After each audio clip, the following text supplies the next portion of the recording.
మూలము నీవేనయ్యా శివా, మూలము నీవేనయ్యా శివా, ఆది దైవము నీవయ్యా,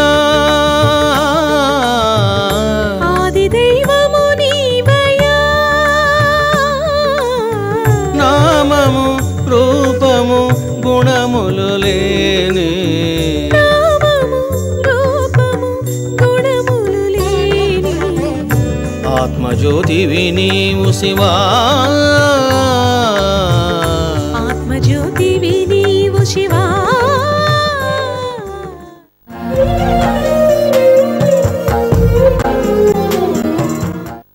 బ్రహ్మ విష్ణుచ్చ నేమతు. ఇప్పుడు వాళ్ళు సరైనటువంటి జ్ఞానముతో ప్రేమతో వాళ్ళకు గురువైనటువంటి సదాశివుడిని కీర్తించడం జరిగింది అని చెప్పడం జరిగింది. చూశారా? అందుకే గురు బ్రహ్మ శ్లోకములోన ఇదే మనకు తెలుస్తుంది. గురు బ్రహ్మ గురు విష్ణు గురుదేవో మహేశ్వర. అది ఇక్కడ ఏమిటి అర్థం? గురు బ్రహ్మ, గురువే బ్రహ్మము అంటూ ఉంటారు. నో, గురు బ్రహ్మ, బ్రహ్మకు గురువు అయినటువంటి వాడా. గురు విష్ణు, చూసారా, విష్ణు గురువు అయినటువంటి వాడా. గురుదేవో మహేశ్వర, మహేశ్వరుడు కూడా గురువైనటువంటి వాడా. గురు సాక్షాత్, అది గురువు సాక్షాత్ ఎవరు? హూ ఇస్ ద గురు అని అంటే గురు సాక్షాత్ పరబ్రహ్మ. అది పరబ్రహ్మ ఇస్ నథింగ్ బట్ శివం అన్నది నిగూఢమైనటువంటి రహస్యం.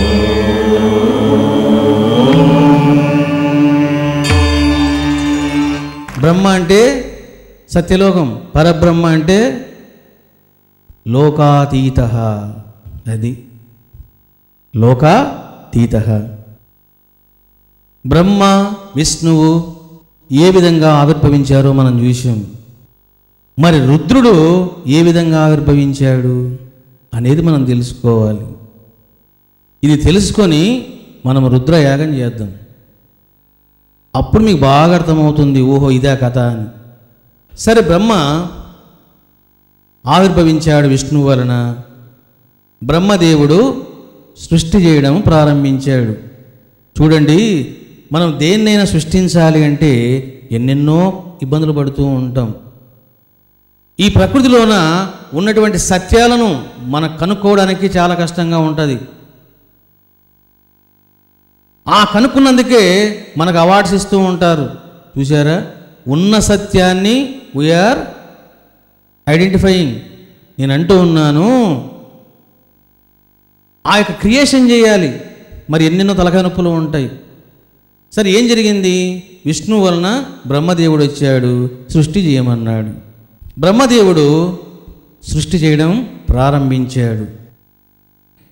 మొదటగా సనక సనందులను, చూశారా, సనక సనందులను ఆవిర్భింప చేశాడు ఈ యొక్క బ్రహ్మదేవుడు. సరే, సనక సనందులు వచ్చారు. మరి వాళ్ళ పరిస్థితి ఏమిటి? వాళ్ళు పరమ వైరాగ్య పురుషులుగా ఉన్నారు. సృష్టి చేయమని, సృష్టి నిమిత్తమై సృష్టిని వ్యాప్తి చేయాలని బ్రహ్మదేవుడు సనక సనందులను సృష్టిస్తే వాళ్ళేమో నిరంతరం కన్ను మూసుకొని సమాధిలో ఉంటూ ఉన్నారు. బ్రహ్మదేవుడు అలా చూశాడు, ఇదేమిటిది? సృష్టి చేయమని నేను చెబితే కన్ను మూసుకొని ఆనందంగా సమాధిలో ఉంటున్నారే వీళ్ళు అని చెప్పేసి రకరకాలుగా చెప్పాడు బ్రహ్మదేవుడు. వాళ్ళు పరమ వైరాగ్య పురుషులై, పరమ పవిత్రులై నిరంతరం ఆత్మానంద సాగరములో రమిస్తూ ఉన్నారు. ఇంకా ఏం చెయ్యాలో అర్థం కాలేదు ఈ యొక్క బ్రహ్మదేవుడికి. ఇది ఎప్పుడిది?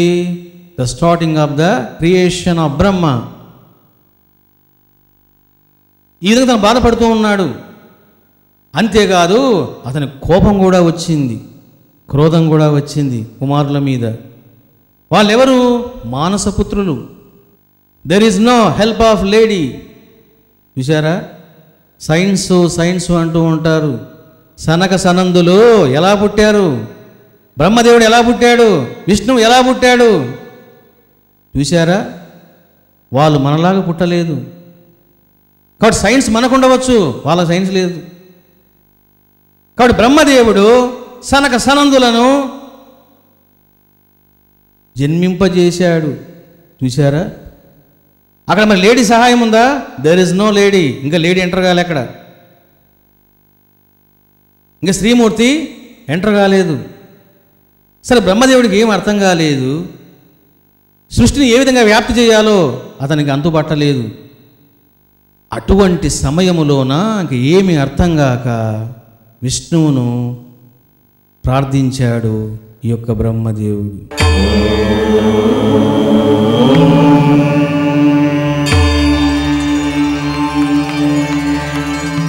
చూశారా?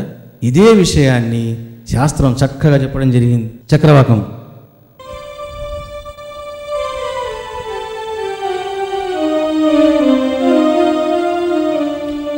మయా జ్ఞప్త అపి చ తే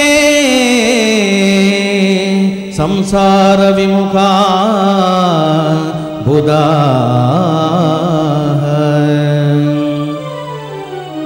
శివ ధ్యానైక మనసో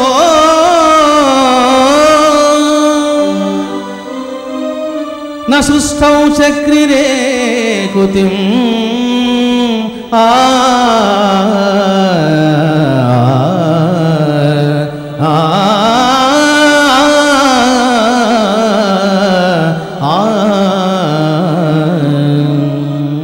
చూశారా?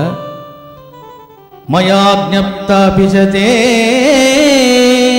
సంసార విముఖ బుధాః. అటువంటి పరమ పవిత్రులు వాళ్ళు. వాళ్ళకి ఎక్కడ సంసారం? మనకు అన్నీ ఉన్నాయి కాబట్టి ఆ సంసారాలు ఉంటాయి మనకు. వాళ్ళకు దేని యందు సంగత్వం లేదు, మోహం లేదు. కాబట్టి కన్ను మూసుకొని అలా ధ్యానంలో ఉంటూ ఉన్నారట. నేను ఆదేశించినప్పుడు కూడా వాళ్ళు సంసారానికి ఆసక్తికరంగా లేరు. శివ ధ్యానైక మనసో. చూసారా? బ్యూటిఫుల్ ఇది. వాళ్ళు ఏం చేస్తున్నారంట?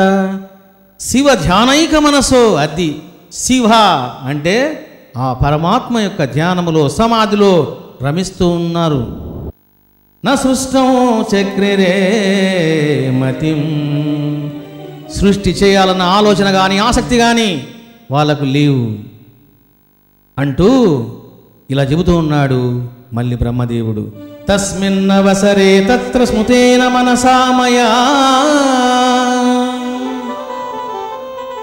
ఈ విధంగా నేను దిగులుపడి, ఆవేదన పడి, ఆందోళనతో నేను ఉన్నటువంటి తరుణములోన ప్రబోతి దోహం త్వరితమాగతే నహి విష్ణు. నేనేం చేయాలి అని చెప్పేసి బాధపడుతూ ఉన్నాను. వెంటనే విష్ణువును స్మరించాను. విష్ణువు నాకు శీఘ్రంగా దర్శనమిచ్చి నాకు ఈ విధంగా ఆదేశించాడు. చూశారా? ఎప్పుడైతే విష్ణువు కనిపించాడు, విష్ణువును ప్రశ్నించాడంట ఈ యొక్క బ్రహ్మదేవుడు. అప్పుడు చూడండి, తన యొక్క అసక్తతను తెలిపాడు బ్రహ్మదేవుడు. విష్ణుదేవా, నీవేమో సృష్టి చేయమన్నావు, నేనేమో ఆ సనక సనందులను సృష్టి చేశాను. వాళ్ళు సంసారానికి పనికిరారు, సమాధిలో ఉంటూ ఉన్నారు. మరి ఎలా చేస్తానో నాకే అంతు దొరకడం లేదు. ఇక నేను ఏం చెయ్యాలో నీవే చెప్పు అన్నాడు బ్రహ్మదేవుడు. అప్పుడు చూడండి, విష్ణువు ఇలా చెప్పడం జరిగింది. తపః కురు శివస్యేతి హరినా శిక్షితోప్యహం. చూశారా? ఇందాక నా కర్తవ్యం ఏమిటి, నేనేం చెయ్యాలి అన్నప్పుడు సదాశివుడు డైరెక్ట్గా విష్ణువుకు సమాధానం చెప్పలేదు. డూ తపహ అన్నాడు. ఇదే డైలాగు మళ్ళీ విష్ణువు అంటున్నాడు బ్రహ్మకు. తపః కురు శివస్యేతి. బ్రహ్మదేవా, నీవు శివుని యొక్క తపస్సు చేయుము. హరినా శిక్షితోప్యహం. ఆ విష్ణువు చెప్పినట్లు నేను ఇంకా ధ్యానంలో కూర్చున్నాను. తపస్య తస్య సృష్ట్యర్థం భ్రువోర్ఘ్రాణస్య మధ్యతః అవిముక్తాభిదాదేశాత్ స్వకీన్నే విశేషతః. సరే ఏం చేశాడు? తపస్సులో కూర్చున్నాడు. శివ ధ్యానం చేయమని విష్ణు ఆదేశించాడు. బ్రహ్మదేవుడు ధ్యానంలో కూర్చున్నాడు. ఏమి జరిగిందో ఇప్పుడు స్వయంగా బ్రహ్మదేవుడు చెబుతూ ఉన్నాడు. తపస్య తస్య సృష్ట్యర్థం, సృష్టి ఏ విధంగా చేయాలనేటువంటి వాంఛతో నేను కూర్చున్నాను ధ్యానములోన. భ్రువోర్ఘ్రాణస్య మధ్యతః, అది విష్ణువు యొక్క నాభి కమలము నుండి వచ్చాడు బ్రహ్మదేవుడు. బ్రహ్మదేవుడి యొక్క భూమధ్య స్థానము నుంచి ఆవిర్భవించాడు ఈ యొక్క రుద్రుడు అన్నది రహస్యం. కాబట్టి ఎలా వచ్చాడంటే రుద్రుడు బ్రహ్మదేవుని యొక్క భూమధ్యం నుంచి ఆవిర్భవించాడు. అవిముక్తాభిదదేశాత్ స్వకీయన్నే విశేషతః. మరి ఎలా ఆవిర్భవించాడు, ఏ రూపములో ఉన్నాడు, ఎలా ఉన్నాడు అన్నది చెబుతూ ఉన్నాడు బ్రహ్మదేవుడు. త్రిమూర్తినా మహేశస్య,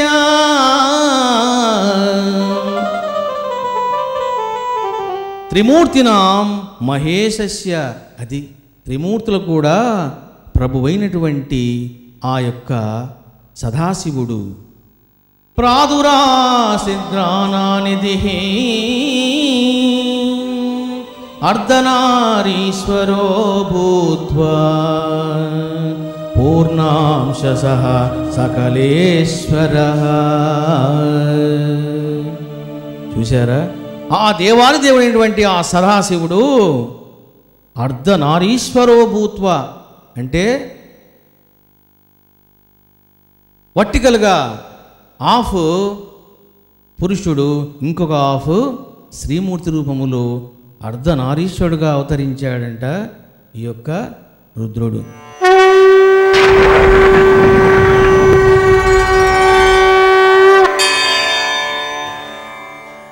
ఏ విధంగా అవతరించాడంట? పూర్ణాంశ సహా, అది పూర్ణాంశతో, అది చూసారా? కాబట్టి రుద్రుడు ఎలా వచ్చాడు? బ్రహ్మదేవుని యొక్క భూమధ్య స్థానం నుంచి ఆవిర్భవించాడు. ఎలా ఆవిర్భవించాడు? నరనారి శరీరాయ, అది హాఫ్ లేడీ బాడీ, హాఫ్ పురుషుని యొక్క బాడీ. పూర్ణాంశ సకలేశ్వర, అది ఈ రకంగా రుద్రుని యొక్క ఆవిర్భావము జరిగింది. మరి ఎందుకు రుద్ర అనే పేరు పెట్టారు అని అంటే, చూడండి మన మహాత్ములు ఎంత గొప్పవాళ్ళు, మన శాస్త్రాలు ఎంతటి మహిమాన్వితం అనేది మనకు వాళ్ళు చెప్పేటువంటి ఆ పేర్లోనే ఉంటుందంత దాగి ఉంటుంది. మరి రుద్రుని యొక్క అర్థం ఏమిటి అనేది శాస్త్రం చక్కగా చెప్పడం జరిగింది. తోడి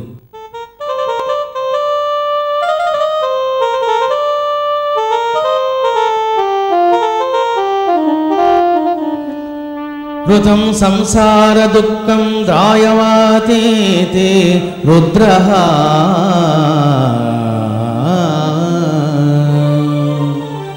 చూశారా? ఋతం సంసార దుఃఖం ద్రావయాతీతి రుద్రః.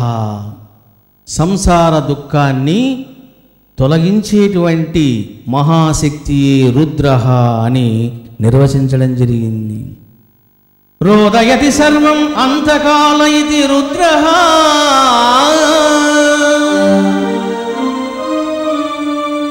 చూసారా? ఈ రుద్ర అనేది ఎక్కడి నుంచి వచ్చిందంటే రోదయతి. ఇప్పుడు చూడండి, భూకంపం వచ్చింది, ఏం చేస్తారు? ఏడుస్తారు.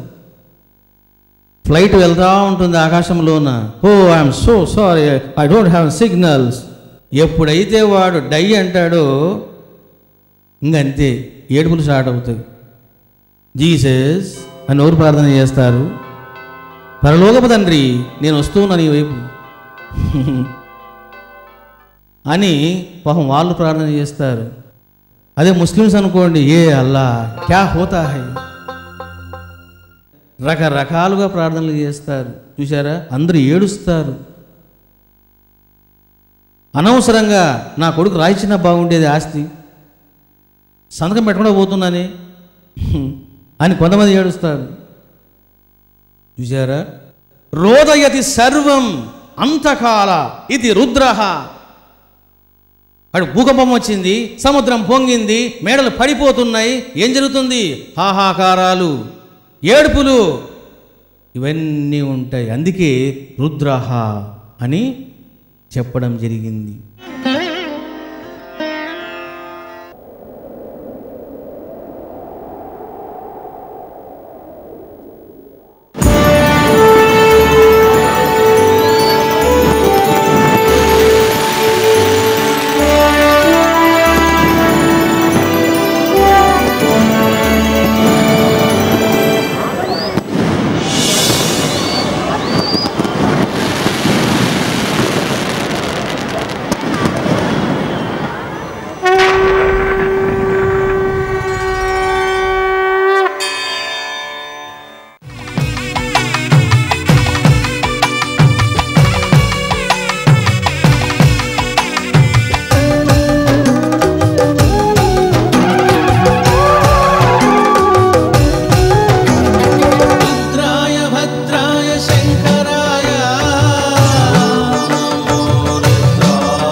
పదం